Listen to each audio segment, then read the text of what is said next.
안녕하세요. 저는 30대 후반이고 광고회사에서 일을 하고 있는 여성입니다. 서울에 살고 있어요. 제가 원래 막장 드라마를 젊었을 때부터 그렇게 좋아했었는데 그래서 그런 건지 제 인생이 막장이 될 줄은 몰랐습니다. 막장 드라마 속 여주인공이 된 제 사연을 한번 들어보시겠어요? 제가 다니고 있는 광고회사는 늘 꿈에 그리던 회사로 어렵게 수차례 도전 끝에 들어왔습니다. 그러다 보니 뼈를 묻겠다는 각오 하나로 입사 후 최선을 다했어요. 어딜 가도 이런 조건의 회사를 다닐 수 없다는 확신이 있었습니다. 그리고 같은 업종의 회사들에 비해서 대우가 굉장히 좋았거든요. 그런 저희 회사에 대한 만족도가 아주 높았죠. 전 제 일을 아주 자랑스러워했고 사랑했어요. 매사에 열정적이었고 열심히 했습니다. 그래서 그런지 상사들 눈에도 좋게 보이기 십상이었죠. 남편은 저희 회사 거래처 업체 직원이었습니다. 친분이 있고 자주 함께하는 업체 직원이라 거의 같은 회사라고 해도 무방할 정도였죠. 그러다 보니 함께하는 시간이 많았고 자주 보는 시간들도 많아졌습니다. 일이 바쁠 땐 야근도 잦은 편이라 긴 야근 끝에 술 한잔은 딱 하고 마무리를 할 때도 많았고 그렇다 보니 서로 편히 대하며 친분을 쌓기도 했어요. 이런 자리를 이어갈수록 남편은 저에 대한 호감을 대놓고 표현했고 저는 그런 남편이 싫지는 않았지만 공적으로 엮인 관계라 사적으로는 얽히는 게 달갑진 않아서 선을 그었습니다. 그치만 남편은 이후에도 적극적으로 저를 소개해달라고 대놓고 대시를 했고 여러 차례 거부를 하던 끝에 에라 모르겠다 하는 심정으로 소개를 받았어요. 그렇게 정식으로 소개를 받고 사적으로 따로 만나게 되었죠. 늘 회사 업무로만 보던 남편과 사적으로 둘만 만나니까 기분이 묘했고 또 재밌었습니다. 저희는 사적으로 여러 번 만나면서 결국 연인으로 발전했지만 회사 사람들에게는 그냥 친하게 지내기로 했다고만 말하고 비밀 연애를 했어요.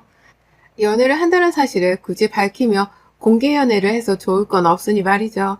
가끔은 회사 직원들이 너무 친해진 거 아니냐며 의심을 할 때도 있었지만 일 때문에 서로 날카롭게 투닥거리는 모습을 볼 때면 절대 사귀는 건 아닌 것 같다면서 오해한 거 맞는 것 같다고 말을 하기도 했습니다. 그렇게 무려 5년을 연애했어요. 5년이란 꽤 긴 시간 동안 저도 남편도 승진을 한 번씩 하며 이전보다 더 성장하고 자리를 잡게 되었습니다. 저희는 결혼이라는 꿈을 함께 키우며 돈도 열심히 모았고 앞으로의 날들을 더 안정적이고 행복하게 살기 위해 나름의 준비를 하며 연애를 했어요. 어차피 일 때문에 매일같이 야근할 때가 많아서 데이트를 하며 돈 쓸 날이 별로 없어서 저절로 돈이 모이기도 했죠. 어느 정도 준비가 되었을 때 회사 사람들에게 사실은 연애 중이었다는 사실과 결혼을 할 거라는 사실을 밝혔고 모두 깜짝 놀라며 축하를 거하게 해줬습니다. 그렇게 많은 이들의 축하를 받으며 결혼까지 무사히 했어요. 조금 좋았던 건 다른 회사여도 거래업체라 내내 붙어서 야근할 때가 많다 보니까 함께 있는 시간이 많아서 야근을 해도 눈치가 안 보인다는 게 좋았습니다. 왜 그런 거 있잖아요. 연애든 결혼이든 제가 한 달 내내 풀 야근을 하며 상대에게 괜시리 미안해지는 그런 기분이 들 때가 있죠. 그치만 제가 풀 야근을 하면 반대로 남편 역시 풀 야근인 거고 늘 곁에 함께 있으니 저희는 상관없었습니다. 그리고 결혼 후에는 당당히 서로를 챙길 수도 있으니까 좋았어요. 저희 회사에서 남편의 평판이 굉장히 좋았습니다. 사실 제가 이 사람과 연애를 결심한 가장 큰 이유 중 하나이기도 하죠. 저희 회사 대표님이 굉장히 깐깐하고 예민하신 분이신데 남편과 대화를 나누면서 사람이 인성이 좋고 센스 있고 일머리가 있다며 똑소리 나는 저런 사람을 보낸 거 보면 저 회사가 어떤 회사인지 알 수 있는 거라며 남편을 보고 회사를 택한 케이스였거든요. 그리고 그에 실망시키지 않기 위해 남편은 내내 최선을 다했고 그 결과 몇 년째 계약 연장을 하며 이어오는 관계가 된 겁니다. 제 남편인데 저희 회사에서 평판이 좋고 좋은 말들이 돌며 듣는 제 입장에서는 기분이 얼마나 좋겠어요. 선남선녀가 결혼했다며 똑소리 나는 부부다. 일 잘하는 부부다. 라는 말들을 해주셨는데 이런 말들을 들을 때마다 기분이 너무 좋았습니다. 그래서 저희 부부 이미지에 해를 끼치지 않도록 더욱 노력하려고 하는 부분들도 있었어요. 그러던 중 몇 년째 남편이 담당자로 왔었는데 생판 모르는 직원이 온 겁니다. 순간 당황해서 남편에게 전화를 걸었는데 받지 않았죠. 저는 당황스러운 마음에 그 직원에게 물었습니다. 안녕하세요. 김 팀장님은 어디 계세요? 아, 이제 제가 올 거예요. 네? 저희 그런 얘기 전달 못 받았는데 갑자기 왜요? 아마 조금 이따 설명해 주실 거예요. 뭔가 이유가 있나 보다 싶으면서도 대체 무슨 이유이길래 하루아침에 처음 보는 직원을 보냈을까 싶었습니다. 왜냐면 꽤나 중요한 작업을 하는 역할이기에 신입 직원을 보낼 리가 없거든요. 남편이 그 회사 직급이 팀장이었는데 팀장급과 주임 이렇게 두 직원이 함께 와서 회의하고 정해진 시간 내에 함께 일을 하곤 했었습니다. 그리고 이렇게 바뀌는 부분이 있었으면 분명 남편이 제게 말을 해줬을 텐데 이상하다 싶었죠. 그런데 어차피 곧 오실 주인님이 남편과도 친하지만 저랑도 오래 보셔서 엄청 친밀한 사이라 물어봐야겠다 싶어서 기다렸습니다. 근데 이날 주인님도 오지 않으셨고 우선은 오신 직원분과 함께 일을 시작했고 마무리까지 했어요. 일을 마무리할 때쯤 남편에게 전화가 왔고 전 다 끝낸 후 전화를 받아 자취주점을 물었습니다. 여보, 지금 어디야? 나 지금 집이지. 어? 아니, 이게 무슨 일이야? 주인님도 안 오시고 당신 대신에 신입 직원이 오고 상황 설명도 아무도 안 해주고 이거 너무 매너 없는 거 아닌가? 신입 직원은 아무것도 이해를 못해서 하나부터 열까지 우리가 다 알려주고 이해시키고 그렇게 일했어, 오늘. 그게 내가 하는 일이 너무 많아져서 이제는 내가 그런 일까지 하나하나 챙길 수 없지 않겠냐고 하시더라고. 그래서 다른 직원이 해결하는 걸로 하자고 하셔서 그렇게 하기로 했는데 제대로 설명을 안 해줬나 보네. 미안. 너무 황당했습니다. 사실 이건 부부라서 이 정도로 얘기하는 거지 업체와 업체 간의 대화였다면 충분히 화가 날 상황이고 매너가 없는 행동이잖아요. 우선은 화가 나더라도 다음날 날이 밝고 회사에서 회사 전화를 통해서 연락을 해 존대를 하며 말해야겠다 싶어서 별말 없이 끊고 집으로 갔습니다. 집에 가보니 남편은 이미 퇴근한 지가 꽤 오래된 듯한 모습으로 컴퓨터 앞에 앉아서 팬티바람으로 게임을 하고 있었어요. 남편이 가끔 게임을 취미로 즐기거든요. 중독 수준은 아니라서 별로 터치하고 있지는 않았습니다. 그저 야근도 없이 칼퇴를 해서 게임을 하고 있는 모습이 신기했을 뿐이었죠. 그런데 이상한 일이 생겼습니다. 남편은 이미지에 굉장히 신경을 많이 쓰는 사람이었어요. 아침밥은 먹지 않아도 머리부터 발끝까지 세팅을 쫙 하는 사람이었죠. 저 역시 머리도 하고 화장도 하고 옷도 신경 쓰는데 남편 역시도 머리 손질하는 시간이 꽤 길어서 저희는 화장대를 쓰는 시간이 겹치며 싸우기에 남편이 일어나서 씻고 머리를 하는 동안 제가 씻고 나와서 머리하고 화장하고 이런 순서로 준비를 했습니다. 심지어 다림질도 빳빳하게서 구김 하나 없고 먼지 하나 용납하지 않을 정도로 출근룩에는 신경을 많이 쓰는 편이에요. 일상룩은 먼지가 있든 구겨져 있든 신경도 안 쓰는 편이고요. 그랬던 사람인데 저 사건이 있던 다음 날은 제가 일어났는데 아직 일어나지도 않고 머리도 하고 있지 않아 늦잠을 잔 줄 알고 놀란 마음에 빨리 일어나라고 흔들어 깨웠습니다. 그러자 남편은 안 씻고 양치랑 세수 안 할 거니까 먼저 씻으라고 했고 저는 있을 수 없는 일이기에 깜짝 놀라서 제 두기를 의심했어요. 몇 번을 되물었지만 그렇게 할 거라고 머리하기 귀찮다고 하는 남편의 말에 알겠다고는 했지만 깜짝 놀랐습니다. 결국 씻고 나와 준비를 하는데 그때서야 일어나서 대충 세수와 양치만 하고 대충대충 옷도 입고 부지런도 안 떠는 모습에 놀랐어요. 누구보다 빨리 출근해서 아침에 이것저것 준비를 하는 게 좋다던 남편이었지만 준비를 다 하고 다시 소파에 누워서 핸드폰 게임을 하는 모습에 놀랐습니다. 그래서 결국 한마디 했어요. 당신 오늘 왜 그래? 무슨 일 있는 거야? 평소랑 너무 다른데? 내가 뭐가 달라? 아니 그렇잖아. 부지런도 안 떨고 왜 오늘 출근하기가 너무 싫어? 아니야 그런 거 그냥 나도 이제 짬도 차고 했는데 대충대충 좀 하고 살려고. 그렇게 힘들게 부지런 떨고 가꾼다고 알아주는 것도 아닌데 뭐 안 그래? 아무튼 얼른 가 먼저. 난 조금 더 있다가도 안 늦어. 심지어 남편은 지각할 수도 있는 시간에 걸쳤는데도 먼저 나가라며 누워있었고 결국 저는 출근을 해야 하기에 먼저 나왔습니다. 출근을 하면서도 하루아침엔 달라진 남편의 모습이 신기하고 이상했어요. 그러면서 한편으로는 너무 지쳐서 그런가 싶어서 바쁜 시즌 좀 보내고 나면 데리고 근교로 바람이라도 쐬러 다녀와야겠다 싶었습니다. 늘 남편을 회사에서 볼 수 있어서 좋았는데 이제는 남편을 볼 수 없으니 약간 아쉬운 마음이 들기도 했어요. 아쉬운 마음을 뒤로하고 서둘러 일을 처리하고 한시라도 빨리 퇴근하고 집에 가려고 더 열정적으로 빨리 일을 했습니다. 남편과 함께 야근할 때는 천천히 여유롭게 했다면 남편이 없는 상황에서는 어떻게든 빨리 서둘러서 한시라도 빨리 집에 가려고 애를 쓰는 제 모습이 보였어요. 그런데 이후에도 이상한 점이 한두 개가 아니었습니다. 집안 살림을 제가 하기에 눈에 보이는 것들이 있는데 아침에 두고 간 것들과 다르게 놓여진 것들이 한두 개가 아니었고 심지어는 냉장고에 넣어둔 반찬통의 위치들도 다 제각각으로 달라져 있었죠. 섬뜩하면서도 이유가 뭐지 싶었습니다. 결정적인 건 쓰레기통을 비우면서 보니까 분명 아침에 없던 쓰레기들인데 그새 잔뜩 쌓여있기도 했어요. 집중해서 하나씩 이상한 것들을 찾기 시작하니 끝도 없이 쏟아졌습니다. 남편이 분명 달라졌고 저에게 뭔가를 숨기는 듯 했는데 대놓고 물어보면 절대 말을 해줄 것 같지는 않았어요. 그래서 그 이유를 어느 정도는 감을 잡아야 했습니다. 그러던 중 시댁에 가야 하는 일이 있어서 홀로 다녀왔어요. 남편은 일 때문에 갈 수가 없었습니다. 오랜만에 시댁에 갔으니 안부 인사로도 드리는 김에 혹여나 시모는 뭘 알까 싶어서 남편에 대해 얘기를 물어보며 슬쩍 떠봤어요. 어머님, 요즘 아범이 너무 피곤하다는 말 안 해요?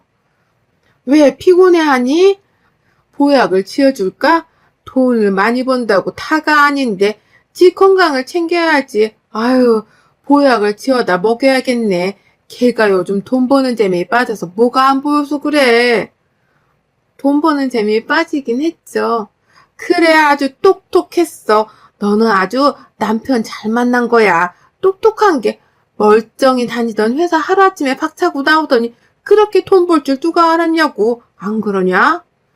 시무를 떠본 결과 남편이 회사를 그만두고 뭔가를 통해 고액을 벌고 있음을 알 수 있었습니다. 그래서 전 시모에게 솔직히 말했어요. 어머님, 저 몰랐어요. 아범 회사 그만뒀어요? 솔직히 말씀해 주세요. 무슨 일로 돈 버는 거예요, 대체? 뭐? 너 그럼 지금 맞장구 친 게 감히 시애미를 가지고 논 거냐? 싸가지 없이 내가 네 친구냐? 방법이 없잖아요, 어머님. 어차피 알게 될 거 그냥 말씀 좀 해주세요. 무슨 일 하는지 말해주는 게 어려운 것도 아닌데 왜 그렇게 숨기세요? 시끄러. 이딴 식으로 시애미 농락시키고 놀 거면 찾아오지 마. 시모는 극대노를 했고 저를 거의 쫓아냈습니다. 결국 시모에게는 제대로 된 얘기를 듣지도 못했고 답답한 마음에 남편에게 가기 전에 마지막이다 생각하고 함께 일했던 남편네 회사 주임을 불러 얘기를 해봤어요. 그 주임은 굉장히 난처해했고 제가 퇴사 사실을 모른다는 것에 너무 황당해 했습니다. 대체 왜 대리님은 왜 모르시는지 모르겠네요. 근데 아무리 그래도 본인에게 직접 듣는 게 맞다고 생각해요. 제가 이렇쿵 저렇쿵 말하기는 입장이 난처하죠. 그건 그렇죠. 미안해요. 난감한 부탁해서. 아는 척, 아는 척을 하지 않을 테니 말해줄 수 없을까요? 대체 뭔지 미리 알고 대책을 세우려고 해요. 아무것도 모르는 무방비 상태로 들으면 대책도 못 세우니까. 그런데 대리님, 솔직히 말씀드리면 정확한 퇴사 사유는 저희도 몰라요. 솔직히 김 팀장님 하루아침에 퇴사하신다고 통보하듯 말씀하신 거라 다들 뻥 찌고 놀랬어요. 아시다시피 최연소 승진에 대우도 좋으셨고 연봉도 높으셨잖아요. 그런 분이 하루아침에 그만두신다고 하셔서 저희 사회에서는 100%더 좋은 곳에서 스카우트 제의가 들어왔다고 그렇게 생각을 했거든요. 주임과 얘기를 해보니 이쪽도 정확한 이유를 모르는 듯 했고 정말 고맙다는 인사를 끝으로 집으로 돌아왔습니다. 머리가 복잡했어요. 퇴사를 한 지가 무려 3달이 훌쩍 넘었다고 하는데 제가 이상하다고 느낀 건 고작 한 달쯤이거든요. 대체 이 사람이 3달이 넘는 시간 동안 대체 왜 저를 속이며 무슨 일을 하며 어떻게 살고 있었던 건지 궁금했습니다. 무엇보다 부부에게 신뢰는 굉장히 중요하다고 생각하고 무슨 상황이든 거짓말을 하는 걸 참 싫어하는데 저에게 신뢰를 깨면서까지 거짓말을 해야 했던 그 이유를 꼭 알아야 했죠.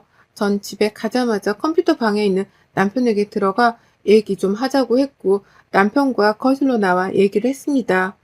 팩트만 짧고 굵게 얘기해줘. 핑계 변명은 사절이야. 회사 그만뒀다는데 다니는 저 연기한 이유랑 지금 무슨 일을 하면서 무슨 돈을 벌고 있는 건지 말해봐. 아, 그것 때문에 지금 화난 거야? 내가 당신 속인 것 같아서? 여보, 속인 게 아니라 당신 지금 바쁜 시즌이라 신경 쓰지 말라고 말 안 한 거야. 나 똑똑한 거 알지? 내가 다 알아서 성공하고 돈 벌어 먹고 사니까 걱정 마. 회사에 묶여있는 시간에 돈을 얼마를 벌 수 있는지 알아? 팩트만 짧고 굵게 얘기하라고 했잖아. 내가 하는 일이 너무 많아서 다 나열하기엔 입이 아파. 그리고 당신은 이해도 못해. 그냥 똑똑한 내가 알아서 큰 돈을 잘 벌고 있구나. 이렇게 생각해. 딱 이 정도면 우리 내년 한강비로 이사 가는 건 시간 문제다. 그 집은 특별히 그냥 내가 사주지. 당신 너 혹시 뭐 코인 주식 이런 거 아니? 비슷하지? 미쳤나봐. 멀쩡히 다니던 회사 때려치고 한다는 게 겨우 그거라고? 지금 그게 자랑이니? 앞으로 얼마나 더 벌어먹을 수 있을 것 같니? 어? 제발 정신 좀 차려. 왜 그래? 그렇게 대우해주는 곳이 어딨다고 그 좋은 곳을 박차고 나와서 한다는 게 고작 이거야? 차라리 가게를 차려서 당신 사업을 하던가. 이렇게 잔소리를 하고 있는데 남편은 핸드폰을 만지작거리며 제 말을 듣지도 않았습니다. 너무 화가 났는데 그때 친정엄마께 전화가 와서 어쩔 수 없이 진정하고 받았어요. 엄마. 재은아, 김서방 요즘 잘 나간다며. 세상에, 아무리 그래도 그렇지. 용돈으로 무슨 500만 원을 보내고 그러냐? 뭐라고? 500만 원을 보냈어, 지금? 그래, 500만 원. 뭐야, 너 몰랐어? 아, 말했던 것 같다. 자주 못 와서 미안하다고. 꼭 맛있는 거 많이 드시고 건강하셔야 한다고 넉넉히 쓰시라고 주더라. 세상에 이런 사이가 어딨냐. 50만 원도 고마울 판에. 남편은 뭔가 압박을 하듯 저희 친정엄마께 대화 도중에 500만 원을 용돈이라고 송금했고 카톡으로 일하고 있어 통화는 못해 카톡을 보낸다며 능청스럽게 긴 장문의 카톡을 남기며 용돈을 보냈습니다. 그러면 저에게 전화를 하길 유도하듯 오랜만에 집사람과도 통화 한 통 하며 모녀지가 따뜻한 시간 보내시라고 하는 거예요. 참 야근 사람이구나를 이때 느꼈습니다. 처음에는 단순히 저에게 거짓말하는 게 너무 화가 났는데 이날 대화를 하면서 생각보다 너무하는 행동이 못된 사람이라는 게 느껴져서 충격적이었어요. 이날 저는 당장 그만하라는 입장이고 남편은 네가 뭔데 내가 알아서 한다는 입장으로 미친 듯이 싸웠습니다. 최초로 정말 야 너의 욕까지 써가며 싸웠어요. 그리고 다음날 바로 시모는 저희 집에 제 퇴근 시간에 맞춰 찾아왔고 남편은 컴퓨터 방에서 문을 활짝 열고 제가 욕먹는 걸 듣고만 있었습니다. 야, 너 내가 경고했지? 아무렴 네 태가리가 똑똑하겠냐? 우리 아들 머리가 똑똑하겠냐? 위에 탈렸다고 다 똑같은 머리인 줄 알아? 넌 태가리, 우리 아들은 머리야. 무슨 차이인 줄 알겠어? 제발 입 닥치고 가만히나 있어. 그래야 콩고물이라도 쳐받아 먹지. 어머님, 아닌 건 아닌 거예요. 물론 돈 많이 딸 수야 있겠죠. 그런데 반대로 잃을 수 있다는 생각을 왜 못하세요? 그러다 손해액이 감당할 수 없을 정도면 어쩌려고 그러시는데요, 대체. 2년이 끝까지 저주를 퍼붓네? 너 처맞고 싶어? 옛날 성격 나오게 하네, 진짜. 교양 있게 좀 살아보려고 했더니, 아오씨, 우리 호준이는 어려서부터 톡소리 나던 영재였어요, 영재. 걔가 하는 거면 뭐든 다 성공이었다고. 그니까 제발 냅두라고. 돈 투자를 많이 해야 많이 따서 내가 5천을 투자해줬는데 하루에 1,000씩 주더라. 이거 보면 모르겠어? 좋으시겠네요. 알아서들 하세요. 시문을 뺨을 치려고 손까지 확 올렸다가 치지는 않고 내렸어요. 이쯤 되니까 뭔가 빠른 손절이 필요할 것 같았습니다. 왠지 단순히 코인과 주식을 하는 것 같지 않았어요. 만약 코인과 주식을 하는 거라면 왜 저렇게까지 필사적으로 숨기고 보여주지도 않겠습니까?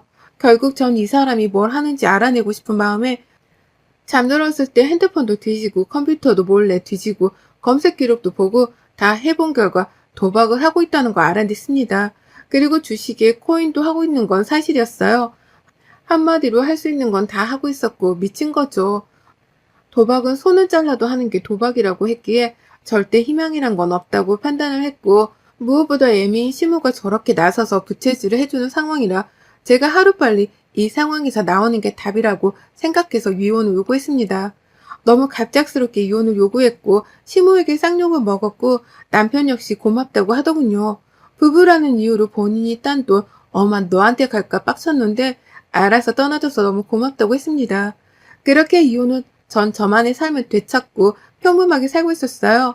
이혼하고 1년 조금 안 된 시점에 장문의 카톡이 왔고 남편 이름과 내용은 남편이 현재 도박에 미쳐서 지인들에게 돈을 빌리고 잠수 타고 있다고 절대 돈 빌려주지 말라는 카톡이었습니다. 이게 회사 동료들에게까지 퍼진 거죠. 심지어 빚이 쌓이다 못해 불법적인 일을 하다 연루가 되어 해외로 나가 숨어 산다는 얘기까지 돌고 있고 수배 중이라는 얘기도 돌고 있는데 자세히 알아보지는 않았어요. 저랑 이제 관련이 없는 사람이니 알아볼 필요도 없잖아요.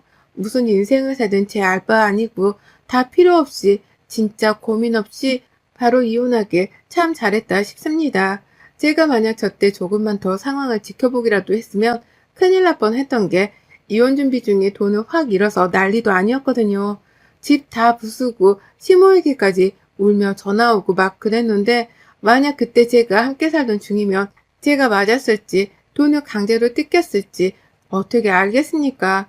딱 한 번이라도 엇나가다 제 말을 듣고 정신을 차렸다면 정상적으로 살 수 있었을 텐데 안타까울 따름이랍니다. 여러분의 생각은 댓글로 남겨주세요. 오늘 또 시청해주셔서 정말 감사합니다.